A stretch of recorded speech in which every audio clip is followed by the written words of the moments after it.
सही जी जनाब मैं हमारे गुजरो भाई जनाब अपने कसूरमान साहब शहर में जाने से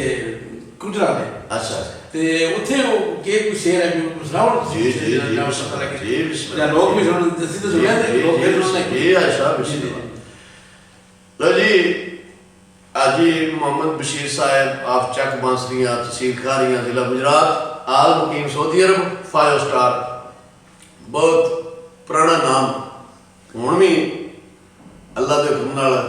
नवा ही है ते उस वेले भी नवा है इंशाअल्लाह वो गल इस तरह है आई साहब कुछ पार्टी ना कुछ नाले आई बाबा जी कसूरमान साहब को जी उन्हें आख्या जी इंज पंजाबी कल्चर मुशायरा है कुछ नाले ते बाबा जी कसूरमान तुसीं आना जी बाबा जी फरमाया ठीक उन्हें आज ही मोहम्मद बशीर साहब चक बांसरी वाले चोरी रियाज साहब चक बांसरी वाले कि वो जिस वे डेट आई ना तो बाबा जी उन्हें टाइम से गड्डियां घट सन तो जिस वे चनाब का पुल टप्पे ना तो परों घोड़ा जा ना कुत्ता एक निकल आया वो पैन लगा बाबा जी कसूरमान साहब तो बाबे थले बह गए एज भी बाबा हो गई थी जो थले बह गए तो कुत्ता पर टुट गया सही उन शर्म आ गई बंदा बह गया उत्थे बह के जो उठे तो पहुंचे ना मशहरे गुजरात तो अगे उसे बड़े बड़े शायरां की जंज इकट्ठी हुई स्टेज पर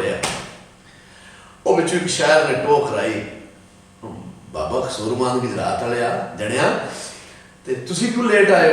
बाबा जी कहते मैनू राज कुत्ता पै गया जनाब दे पुल मैनू राज कुत्ता पै गया तो इस बात मैं लेट हो गया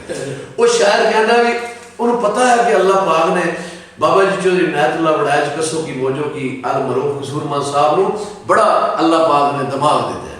तो वो बंदा वो शायर कहता वो शायर उस जूद का गुजरात कक्के शायर का वो कहता भी इसे टॉपिक दे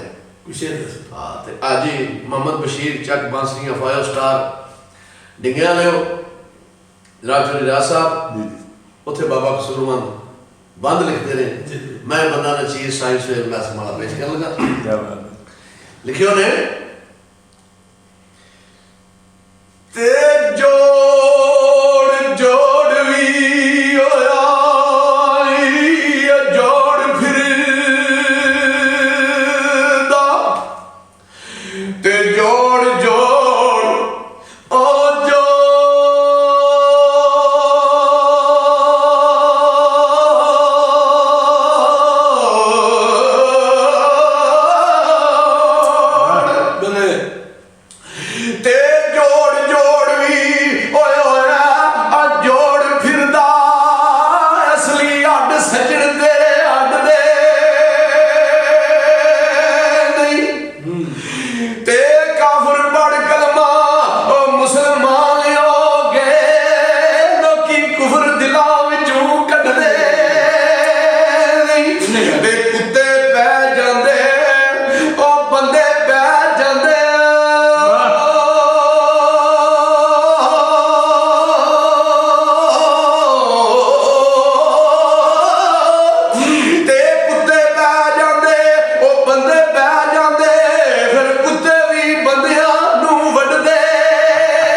नसीब नबी दा कलमा दीन कबूल मोहम्मद ला इलाहा इल्लल्लाह